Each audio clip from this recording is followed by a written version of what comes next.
the tools themselves have become some of the most malicious enablers that we have. I don't think most wars are going to be physical. It's going to be like, how can I psychologically break you down and then get you to a point where you're just questioning self-efficacy? People, when they're scared of AI, they're looking at it more autonomously, but you need to look at it like, how is technology already impacting you today from a social media perspective?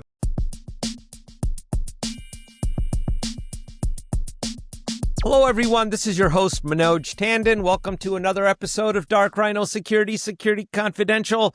We have another phenomenal guest, but before I announce him, you guys got to hit the like and subscribe button because the algorithm is telling us that you guys watch, but you're not hitting the darn button. So just smash that dang button. Show us a little bit of love. It allows us to keep bringing you this content, and we all deeply appreciate it.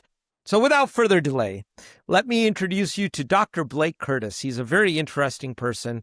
He's a cybersecurity governance leader, research scientist, author, advisor. He specializes in AI governance, and we're going to get into what that means here in a bit. He is the author of ISACA's CISM 17th edition. Through his work across government, healthcare, commercial, and international organizations, Dr. Curtis has helps strengthen organizations with governance, developing more effective ways to identify and build cybersecurity talent. We are honored to have you, Blake. Thank you for being here. Honored to be here. Thank you for the invite. So we got to ask you to start with your origin story. Everybody wants to know, how did you get here? Because in our field, in cybersecurity, everybody is from somewhere, and and they're not all from the same somewhere. So yeah. No, it's definitely a good question. This is probably shocking. You'll definitely know the movie reference when I tell you about it. But I am from the deep, dirty South. Like, I am from a place called Tishomingo, Mississippi. I was raised by my grandmother. It's a small town, so my particular story didn't really begin around like, I was exposed to a lot of technology or, I already had that planned out. It really began with a grandmother trying to raise a young child. And Wow. She was just teaching me at that point is your character is really defined by your work ethic, stay grateful and always, no matter what room you are in, just be useful. So, after that, I like breaking things, whether it was power wheels, TVs, even old CRTs, which you should not be breaking apart because those things will kill you. But I used to do that. And then I started out in desktop support. I was like that person, helping someone regain access, telling you to reboot your PC and so forth. And then later on, it's like, I think kind of the day-to-day hardware kind of got boring. I used to go to pawn shops and, buy laptops and build my own network together. And that's kind of got me into it. And I'm like, okay, well, I think I really like this networking thing. And then you guys may know of a show called Mr. Robot that came out. Yeah. Got infatuated with that. It was all about like using ethical hacking. So I moved into incident response. I think I just got more and more curious as I got into it. I eventually went into governance, risk, and compliance, coming from a technical background. And my reason to pivot in there is just because I was just catching things a lot of other auditors were not catching. And I was like, okay, well, why are you accepting this particular artifact as a screenshot? It doesn't prove that. So I did that, and then I became a principal security architect, got over about $10 million worth of research grants there. And then I'm like, okay, higher ed is good, but I am a chaos junkie. What else can I do that's more difficult? So I'm like, oh, let's go to healthcare. I actually stepped out of leadership for a while, but then they said, hey, no, you build programs, so we want you to build this one. Can we just start with one member firm? I said, sure, I'll go ahead and do it. Don't know why I said that, but no. Because then 3 months later, like, oh, can you globalize it to all 33 geographies and 350,000 people? Sure. Wow. From one person to 350,000. Yeah. That's if that's not the switcheroo, what the heck is? Yeah, I'm like, well, it looks like they're trying to get their money's worth, so we'll go ahead and do that. But yeah, I built that program, but then what that turned into is like, I am like now geographically distributed across multiple time zones. So I'm working like 16 hours. I got people in India, also Africa, Canada, and so forth. And I had just become a dad. So I was like, congratulations. Yeah. So I was like, I want to be present for my little girl. So I'm like, let me go over to Amazon. Sure, it's not going to be as chaotic. Don't know. I was thinking there too. As you can see, the pattern is I follow chaos no matter what. So yeah. Or create it. I think you like creating it. That's probably, that's fun. I think it's just, I don't like simple. I like things that get on everybody else's nerves, and I like to just figure it out and explain it in a simple way. But the last of my story is I went over to AWS. I built out what's called their AWS AI governance program. So I was working with purple and red teams. And also we were supporting about 55,000 customer support agents. And there I was building a mechanism that was trying to detect risk at inference. So not just outputs. And that was interesting. So now I've done another switcheroo. I'm in the financial industry. I'm just kind of trying to diversify my skill set. I'll tell you, there's a couple places that I'd love to go with that because there's Yeah. parts of you that I didn't have in your dossier. So, and that's what makes this show fun because you can, it's like, oh, that's interesting. I got to ask a question on this, and I'll begin. First of all, when you ripped apart a CRT, were you able to do anything with the magnets that were in there? That thing had some pretty powerful magnets. No, that, and then the other thing is like, I didn't know I wasn't supposed to be doing that at all. Like just touching the wrong chords again, close the mag. Like you do know this could be a straight sharp to your heart. I didn't know, but no, I mean, the most I got to, I just took the back over it, and I think I was accomplished at that point. Because by that time, my grandma caught what I was doing, and she was just like, "Yeah, we don't have the insurance for that. You should probably just stop." I was curious because, that is an electron accelerator, and I was more than curious. Maybe you did stuff with it because, so the other thing is then, there's this notion like that as one progresses in their careers, they get higher and higher titles, and then they go into management. What your story described was a journey where that doesn't have to be true. You had teams, and then you said, you know what, I'm going to go back and I'm going to get my doctoral degree, and I'm going to step out of management for a second. Yeah. Then I'm going to go another route because that's what my passion is, because that's what I want to do. Yeah. So for our young listeners that listen to the show and want advice, is pursuing personal development mutually exclusive of pursuing a career goal? That's one question. All right. And two, what is more meaningful, the personal development or a title in a company? That is a beautifully articulated question. People are going to think we scripted that one. Wow. I would say number one, they're not always mutually exclusive.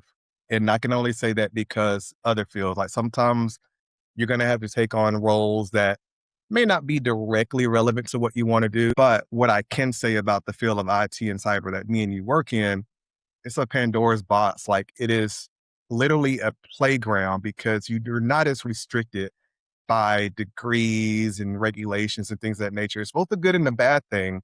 But if you wanted to pivot and say, I want to go do data science, there's a track, there is certifications, there's courses, there's labs, you can do that. You really can't say the same thing about like law and whatever. There's all of these kind of blockers and gates that are there. So if you're looking for somewhere with a little bit of creative freedom, yes. To the second part of your question, is it better to follow your passion? If that passion is practical, I've got to break that down. You still got to keep the lights on. You still have to pay the bills. So I remember about 19 years ago, I basically created a list of things that I just wanted to do. One, I wanted to break things. I wanted to connect different problems. I wanted to become a better communicator. And I would just find roles that kind of met those. And so I didn't get so focused on, it's a systems engineer or a project, whatever. It's like, it was about what that role did and then the impact. So to me, to your last one, like the title really didn't matter because at the end of the day, based on our other conversation, you're judged on your effectiveness, like your output. Like you could be a CISO, CTO, whatever, but if you don't have the character, the respect, and the performance, that title is just as about good as a slogan from Burger King. It's great, but at the same time, it's like, what are you moving there? And that brings, that character question. I mean, you have managed teams in India, in Africa, in other parts of the world, and you grew up in Mississippi, very different cultural contexts. Yes. Right? How do you deal with people who are in a completely different cultural context, but they're still in cybersecurity? Yeah. Right? There's a concept just called basically like baselining and not making assumptions with anybody. Like just like when we first got on the phone call, a lot of the time that we spoke, I was listening to tonality, to preference, to what you did. And then I was using that to base, okay, here are the things that he's most going to care about in this conversation. Or I should avoid using words like, oh, I think, or I don't know, because Manoj seems like he's more evidence driven. These are skills that are just not, I innately had. I've always been a nerd. My soft skills sucked. They were awful. So I would just pick up different books like Art of Conversation, or I would pick up books on like nonviolent communication to understand like, how do you actually build connections? Because to me, the most valuable thing that I could get with people from different culture is perspective that I didn't have here in America. I always knew that if I kept this one perspective, I was going to have a very myopic viewpoint. Like, and then I always tied it to like, if I'm taking time to actually listen, but not listen to just respond, but listen to say, paraphrase it back to them. It always feels good when you know that you're heard, because Yes. if you're making someone feel heard and valued, you're actually giving them more than what they probably get at home or with their friends. And you have to look at that as you are actually creating like this social 401k. If you invest in these people, no matter if they're a junior, senior, or manager, you don't know what this could actually compound to in the future for yourself. Like most of my success is because I've contributed in some type of way, but I've also made sure that, like, hey, I would call somebody randomly. I just thought about you working on something interesting. Yeah, that's opportunity. Like people think that, oh, you're just lucky. You have a little bit of control of your own luck. You just need to be a lot more curious and invest in the right people and surround yourself with the right people too. Let me know if that makes sense or did I just ramble on there? No, it does make sense. And would you say that there's more commonality across people than what our perceived differences may be because of these cultural divisions? Yeah. I would say there's more commonality in values. It's just articulated differently. That's what I was looking for. I didn't know I was looking for that. That's what I was looking for. That's very it's true. almost like, one thing I tell my wife and I tell my boss too, is that I can't assess or judge you against uncommunicated expectations. But literally every argument or conflict or war is because there was expectations in there. And I just thought you should have known what they were. I didn't take time to confirm them with you. And so if you think about like what someone may feel hurt or left out or whatever, it's because it seems so weird to say, hey, when you communicate with me this way, do it like this. This is what I value. You just never heard that. And a lot of times when I dispel conflict, if someone says something passive or whatever, instead of me making a statement, I would just say, hey, did you mean for that to sound like this? Or what did you want me to feel from that? It almost makes this weird meta feel between us, but it's like a very vulnerable place to be in. Like, oh, I guess I need to kind of think about what I'm saying because it does have an impact. And bringing that more into the conversation has allowed me to understand different cultural perspectives, which has allowed me to also just be a lot more amenable to change, not be so rigid in my thinking as well. That's brilliant. I mean, I lived for a stint in Tokyo, and I can tell you that's a very polite culture. So it's not that people did not disagree with them with other people. They absolutely disagreed. Right. But what I learned was there's a very polite and roundabout way to go about stating your disagreement and still be respectful of. That was a skill. As someone who grew up in Cleveland, I can tell you they don't work that way there. If you have a disagreement, it's pretty obvious there's a disagreement, right? Same thing from Mississippi. Like if you ever hear someone say, oh, bless his heart, they're not saying bless your heart because they really care, bless your heart. They're saying he's a little screws, got a couple screws loose. That's exactly right. So that, transitioning to governance then. Well, first of all, I think, how do you AI governance? I'm just going to say it on the air. I think it's an oxymoron. I do. Nobody knows what they're talking about in this thing. I have seen so many things change on a daily basis, and the behavior of the LLMs is not even consistent. And I can give you a list of experiments you can try. Right. And you can absolutely break boundaries. Oh, yeah. Of what these LLMs are supposed to be contained and governed by. Right. So what is governance then? What does governance mean? Give us a brief, enlighten us, Blake, because I guess if you just think about it in layman's terms, governance is setting a foundation for rules for what should and should not happen. I guess the best analogy is think about how the government's set up. Like there's things that are set up that you should not exceed. And then there's kind of like exceptions that you have in there, like think about federal and state level. You also, if you come from like a systems engineering background, you could see that same behavior like in Active Directory and OUs. Like there's a parent domain, there's OUs, there's inheritance, and Yeah. there's like governance in between it, right? The thing with that is all deterministic. Like it's set Yes. there, the rules are there, they're not malleable. There's not a, hey, if this situation are like this, it's not conditional to that extent. This particular one being probabilistic is just that you're trying to govern the very definition of unpredictability. Like that's what you're trying to do. And it's not saying it's an excuse to avoid assurance, but if you look at traditional software, you give it the same output. When the code reviews that same input, you know what you're going to expect. But when you look at AI systems, when they're behaving probabilistically, that result can change with just like a model version, the way you word the prompt, the temperature, the weights, the context that you're in. If you change your VPN settings, IP, like all of that is coming there because like they're also working on the concept of cache, just like CDNs, right? In order for something to be effective, it wants to be able to pull the closest response. You don't want to have a model that all the time has to hit its CPU. Like you want to be able to pull cache responses and short that. And so when you think about that, the AI itself cannot rely on like a one successful demonstration. So the way that I've taken it, like in governance and audit, is like you're going to have to examine this system like a set of components, controls, and behavior distribution. Like you're going to have to break it apart.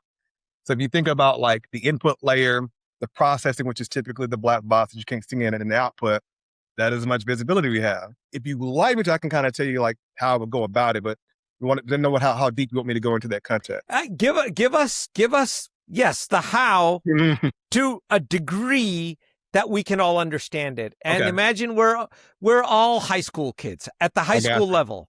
Gotcha. I do good with that then. So the first step is like define your purpose or boundary. Like what is the specific AI's function?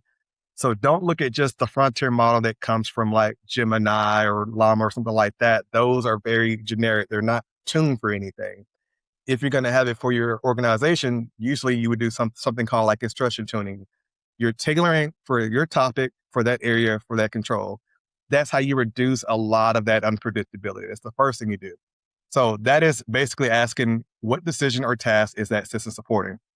The second thing is you have to have context. It just can't be a certain tool, like say it's designed for analysts. Doctors can't use that. It's not really used for them. So you say, who uses it? What data is it? And now what systems is it connected to and what is integrated with? Because that also will determine context and risk. And then also lastly, can it take action on its own? Or do we need to be involved? Think about human in the loop. And the most thing where it actually starts impacting like our employees as well as like the public is what happens if the output is produced is wrong, biased, unsafe, and so forth. So what I typically would do, I will create basically like a Gen AI like threat model, almost like a lifecycle map. And I'll list all the things that can go wrong in there. And then I'll basically start adding like this kind of least functionality. We don't need all these things. Let's basically build component by component by component. If we need more, then we can say, yeah, you can have this assets for this limit at a time, not across the entire scope, but for this session. So I do that. I try to translate those risks into testable claims for executives in layman terms. And I don't just say, hey, prompt ingestion or whatever. I'm just like, based on what your business is focused on this year, if you use this model and give it access to this, you're going to put these things at risk. So I try to base my job in a lot of situations is being the interpreter between the technical teams and the executive teams. No. So what we're seeing now, I'll go to an example. Let's say I have an AI agent that's going to do customer support for me. That seems to be a tried and true favorite for everybody right now. Everybody's favorite right now. Right? Yeah.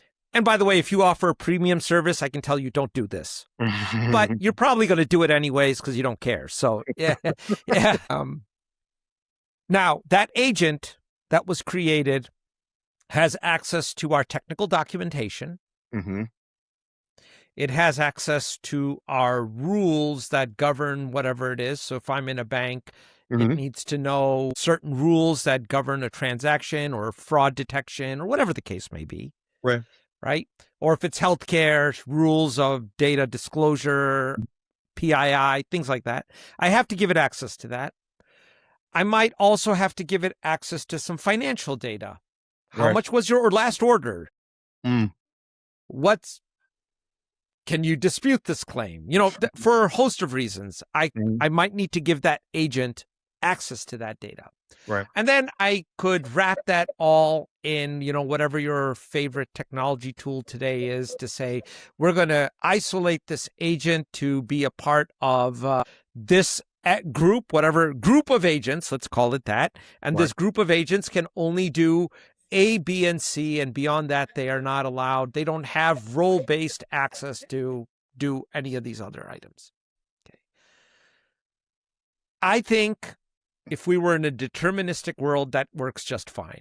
But in a probabilistic world, the problem that happens, drift. That is, you already know where this question is going. Yeah. So that drift is not controllable. Because if I am smart, and I can tell you, I have done this. I've gotten a system to tell me, well, tell me who your am I one of the top customers in the portfolio? And it goes in and it looks and it says, yeah, you're a pretty good sized customer. And I say, can you please be a little bit more specific and tell me how my annual spend compares to other people's annual spend? And all of a sudden I was like, it spit out like, here's the top 20 customers and here's their annual spend. And I was like, so that's the people you guys work with. And I won't name the company and this is their chatbot. And it was beautiful because I didn't have to convince a human being to give up the goods. Yeah. You just got to word it differently. Like my old boss says, hey, I may not ask it how to make a Molotov cocktail, but I'll just ask, hey, what are some things that I shouldn't do and all the different ingredients? And it will still. That's right. So we're still going to get there. And then it'll even confirm it. Yeah, man, if you mix this and this. It's almost like what you do is like, you do like anti-behavior. It's like, whatever, if you have a malicious intent, then you would form like, hey, I'm afraid of this. What can I do to prevent myself or protect myself from it? And it would give you the steps. You just deconstruct those steps. And then now you still have a malicious payload. Like it is doing it in that fashion. Going back to the concept of drift, you think about, a lot of people just think that drift is like this inherently bad thing. Drift is necessary. Drift is basically how it's able to stay malleable and learn. You don't want it to be static because then it would be stupid. Like you got to think about if it's modeled off the human brain, and what does the human brain do? If you start thinking about working memory and long-term memory, it is able to chunk things that it knows well, so you have more working memory. That's the same thing as a context window, right? But if you noted at the time, if you don't keep exposing yourself to the same task, you don't do those well. Like I was really good at basketball. You put a basketball in my hand right now, like I'm just going to be like a deer in headlights. I don't know what I'm going to do. LLMs kind of work in the same fashion too. It's like the way to optimize is to be able to focus on the context necessary right now. So I'm going to start dumping out things that I don't need so I can optimize. But when you're trying to use basically AI to audit AI, your tool itself is also going to drift. So you got to be able to view it to make sure that the same criteria you're assessing against is still at that same level, which means you're benchmarking and you're checking it at every quarter. And it is an ongoing job. It really is. So there's really no sure shot way of stopping that kind of data loss right now. Not now. I mean, because it's like, I think, so me and you were old school. We know the concept of centralized management and we know all of the benefits associated with it. And for a while, I stayed in that area. Now it's not. You kind of decentralize it. There's open models. The attack surface with just small local models through like OpenAI, Claude, and Codex, and having access to everything on the desktop. Think of that from a malicious actor's perspective. I don't have to worry about pivoting as much. I need to be able to focus on one area and exploit that, because most people are not going to be security minded and they're not going to apply the concept of least functionality, least privilege, which completely went out the window with the advent of AI. They're just going to say, every time they get a prompt through Codex, they're going to say, no, allow every time, or they're going to turn it off, because we live in a world of convenience. And when convenience goes against security, which one wins most of the time? Convenience always wins that fight, Blake. Right. Right. Usually. A very rare instance, unless you're in some kind of national security establishment and someone is really enforcing. Yeah. But even then, it's reactive. It's like, because you think about like all the safety mechanisms we have in place, both physical and digital, they're a reaction to something that happened. Like, we're just not, the primitive thing about us, we're not that proactive. Like right now, I mean, we've been in cyber for a long time. We've been trying to get regulations and standards for the longest time. Now, the fact that AI is scaring people, oh, we should probably regulate it. We've been trying to regulate basic cyber for over 20 something years. So it's We've been trying to regulate human behavior. Yeah. And that hasn't really played out. I mean, Right. Think of all the things that are illegal. Do people still do them? Think of what it had to do to become illegal. Like, oh, people had to get hurt. Harm had to occur. I'm like, that's a little late. So it's like, I told my boss, it's got the concept of implement first, think later. I think the best use case or child for that is AI. It's like, it's all fun and you're looking at it for the marketing capabilities. And I think a lot of people are too concerned, like, well, what if it gets a brain of its own? And, we think about AGI. I'm like, you need to be thinking about how some of the smartest and malicious people could use it to advance their needs right now. AI augmented malicious people are your immediate threat, like how they're going to. Yeah. And unlike a lot of folks, those guys have studied the systems in detail and have a passion for finding a way to break them. It's all they do. Like that's all they do. That's exactly correct. And they will. And there's every human system created is flawed. It has to be, because we're not perfect. So we can't create perfection. Right. It's very, I guess, Blake, the question is, has anything really changed? And I'll give you the context behind it. Mm-hmm. So back before AI, we had expert hackers and social engineers like Kevin Mitnick. Mm-hmm. And if you read any of his, like if you read Ghost in the Machine or Ghost in the Wire, yeah, all he did was social engineer his way into some very secure systems and was able to do things that most people, that should not happen.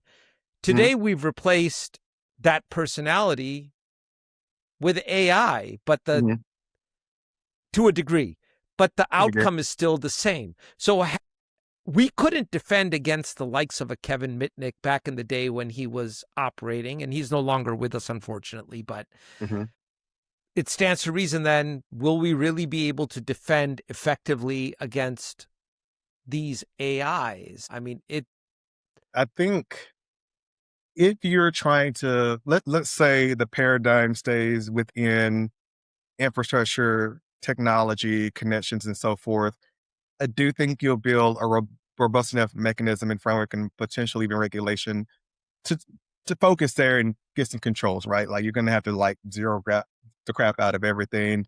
You're going to have to basically have a kill switch. You could do that. However, what I don't think is possible is that you're going to remove the psychological component of it. And so think about this was going to weird you out.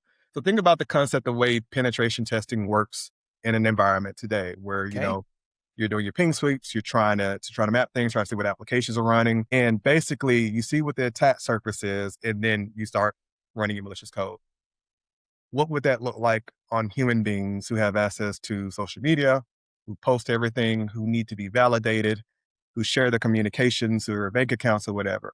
The concept of basically OSINT has turned into this psychological tool where it's not, I don't really need to focus on your data. I need to focus on you. I could go then take behavioral books and feed my LLM to figure out, hey, what is his body language saying? What is his blink rate? Is he lying to me? What has he got in the background? Put that together based on time and place.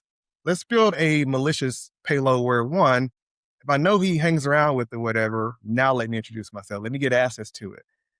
The the thing is, that type of expertise was held by a very select few, like people like Chase Hughes that did things in the CIA. The fact that we have access to those resources and those books and courses, that means you could train the LLM to help you get there faster.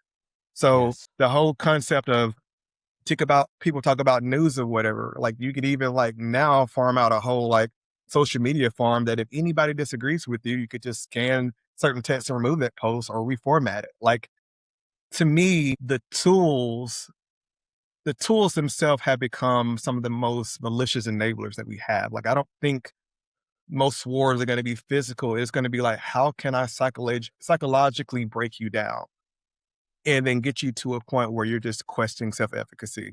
I think that is the part. I think that's when people, when they're scared of AI, they're looking at it more autonomously. I like, but you need to look at it like, how is technology already impacting you today from a social media perspective? Like, how often are you on your phone? What would that look like 10x and what people can do with that? So for me, working in a kind of psychology and cyber psychology background, I'll look at it more from that angle because those are the most dangerous vectors to me. It's not me getting your bank account. It's like, can I impact you as a human? Like that's another form of hacking. And that is, dare I say, the most effective form of hacking, and it has the most devastating outcomes. If you hack that successfully, you can really change a society. You can Right. have a dramatic impact on whatever you're trying to impact. Which brings us to, how do you educate people so they actually understand? We're living in a Mm, society that is very answer driven. mm, All the kids grow up on multiple choice tests. You know, Lord. it's all about the answers, Blake. It's Yeah. not about the process of Yeah. how those answers came.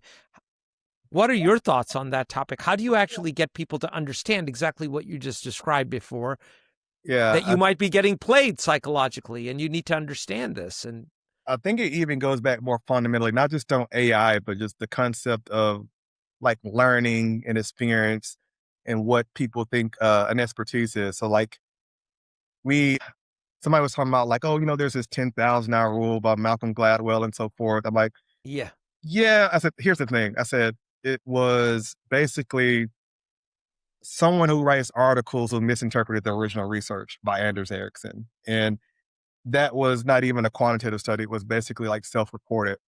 But where he was trying to get is it's like expertise, it's not because you live longer or the time that you have in a seat. It is because the quality of the task you perform, which is like you can see people who have played basketball 20 years are no better at it. That's because expertise requires like reflection and coaching and they get better over right. time. And people push against that notion because like the whole years of experience fallacy supports our livelihood. If you tell me like, hey, I now have to go reperform these things because I haven't earned my seat, that's a threat to your livelihood and how you support your family. But that is already in play with like surgeons and a lot of other inherently risky fields because it's life or death situation. But people don't understand, like, yeah, but the work we do too supports 98% of all technologies out there or all industries. So when you talk about learning, I want people to not focus on, oh, I need to spend X amount of time learning on this. I want you to think about the situation. And this is where I would say you could actually use AI to support you. You look at a job description, you look at AI and you say, what can I do to learn this? You come up with a list of tasks, knowledge, and skills. Knowledge is book knowledge. 98% of people sound really good behind a keyboard until you put them on camera because it's AI generated. Skill is what can you actually do with it and at what level for that job.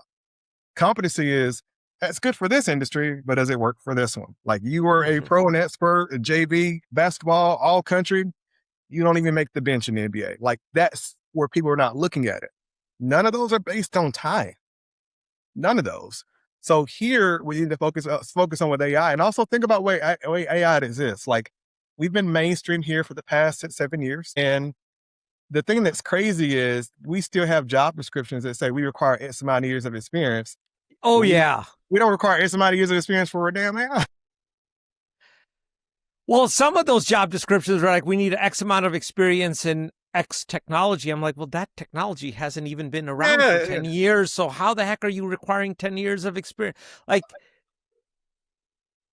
what or who put that description together? Like, I mean, would you want to work for a company that can even put out a competent job description? Yeah, That's another. it's weird. It's like if you were gonna make like a competent job description, and remember somebody asked me this, I'm like it wouldn't read. It would read like a description of successful work, like what you would do in those first 30, 60, 90 days versus the age requirement. Because if you look at a job description, it's basically saying there's an age requirement. Like this kind of be honest, there's like 5 or 10 years in that. So it's basically saying, hey, I just need to live long enough and I get that job. Like that doesn't sound equitable at all. But to me, if you were going to write it, it would change from saying must have 7 years of cloud security experience to saying something like, within the first 90 days, you will independently assess security of cloud workloads and Azure, GCP, and so forth. You'll focus on identity and assets management, validate logging, and so forth.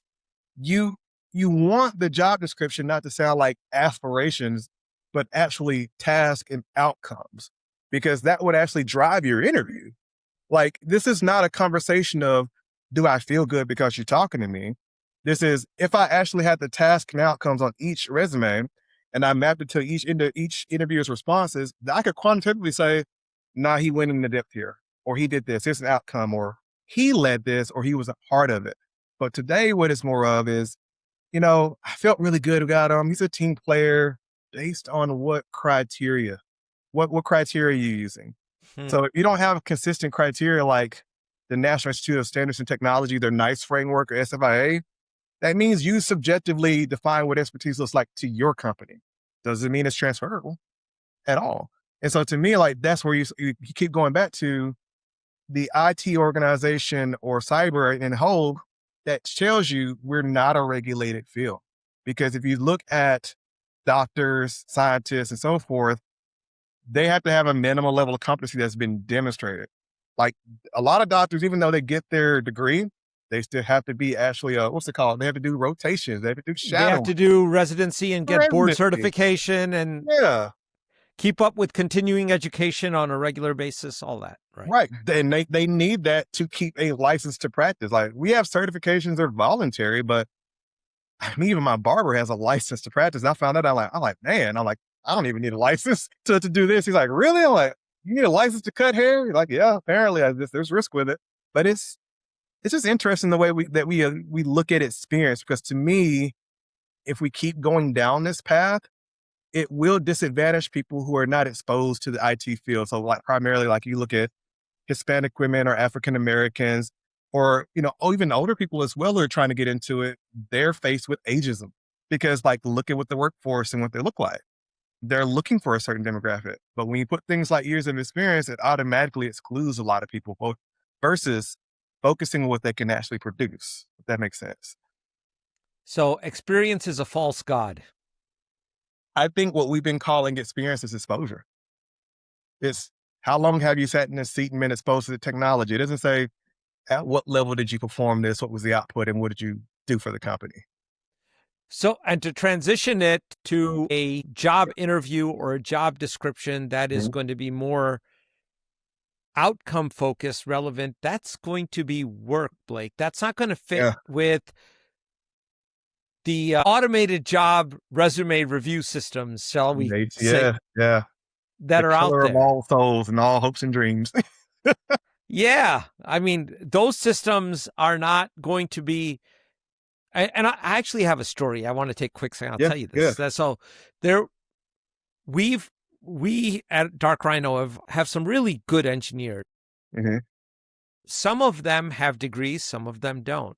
But one of the things was there was a person we hired whose resume, if you read it, looked like crap. I mean, because they were technically brilliant, but they couldn't write a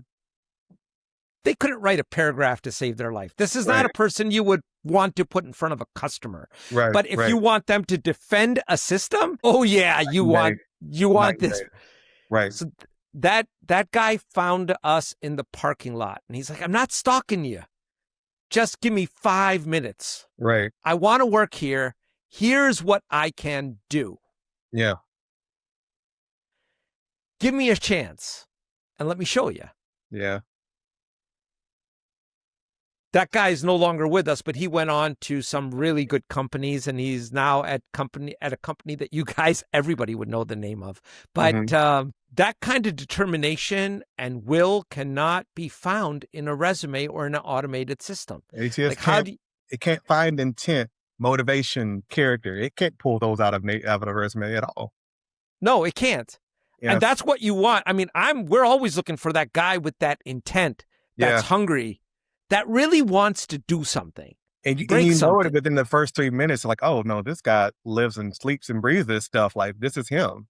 Versus like someone else is like, hey, this is a job. I'm gonna do the bare minimum. Like you the thing is like I think when you meet anybody for the first time, you get this philosophical ambassador of who they want you to think they are. But you don't really find out until onboarding's over. It's like, okay, they kind of got in there, they're just kind of skating by.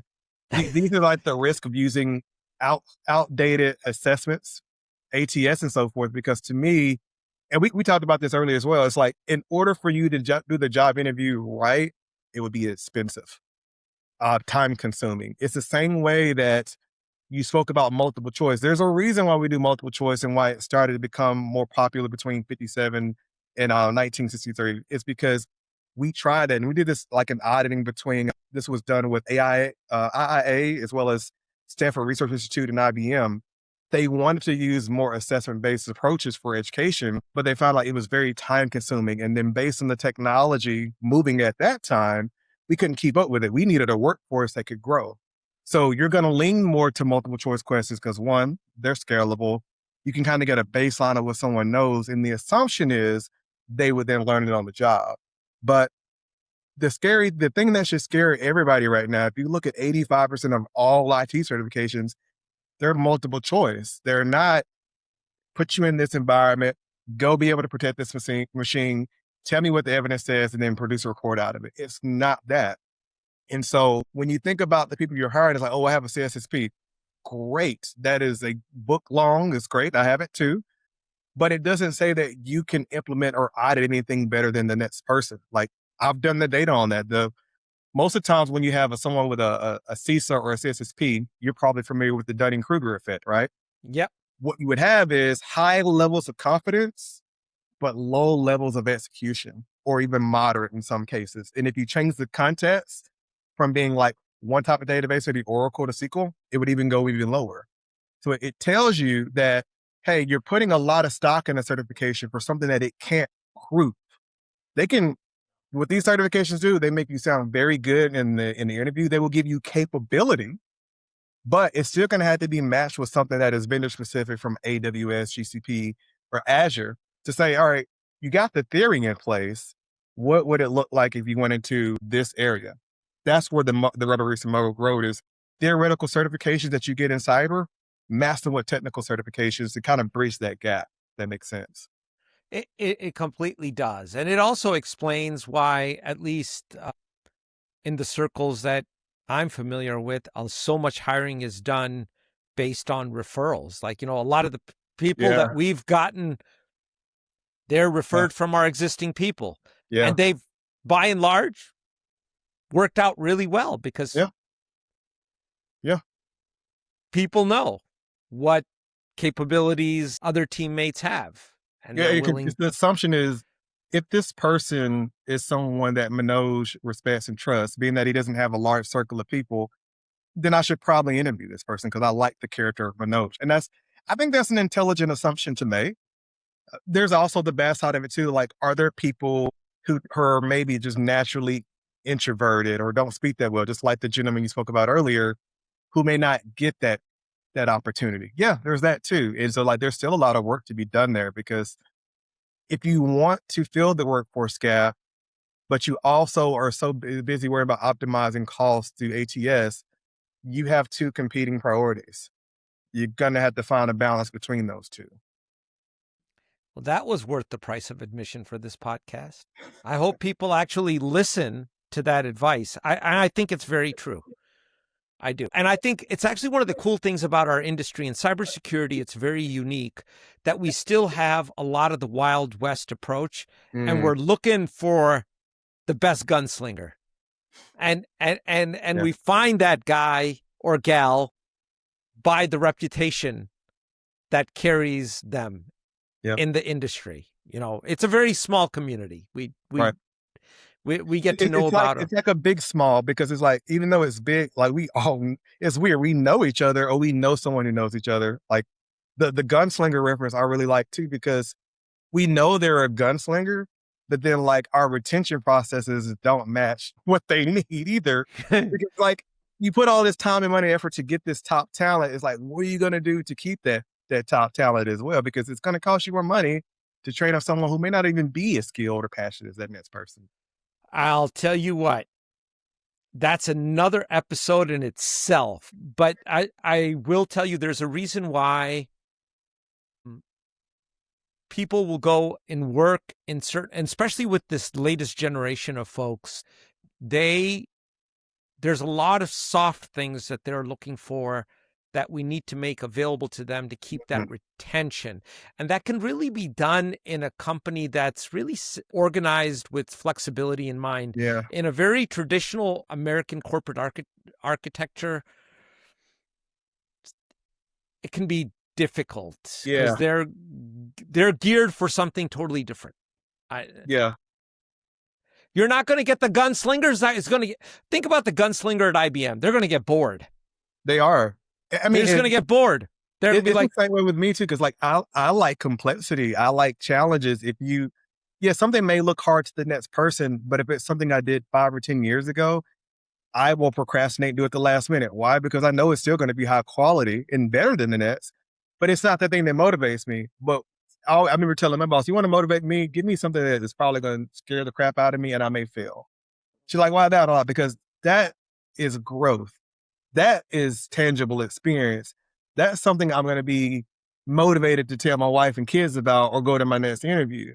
But if it's just business as usual all the time and you're not tackling anything, that means also the company's not worried about growth.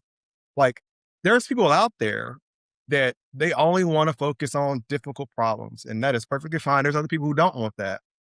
You need to find a way to distinguish those two, because if you don't, the risk is you're going to start losing your risk force. It's not that everybody's just leaving.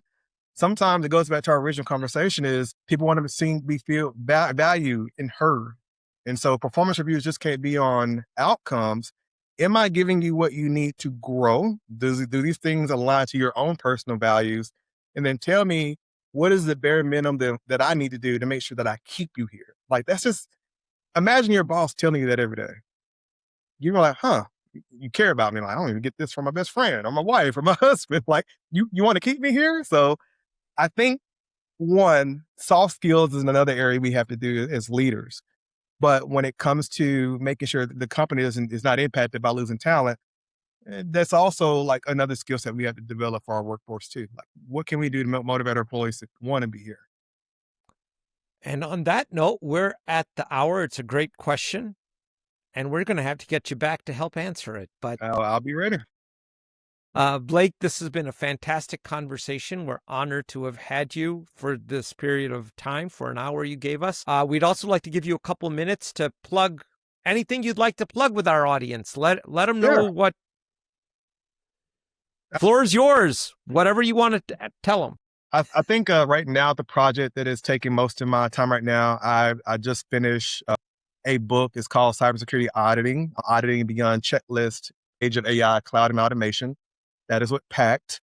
That book is kind of more grounded on this conversation about years of audit checklists and then how not being able to use those today in the age of AI are not going to stand up because the probabilistic nature of AI.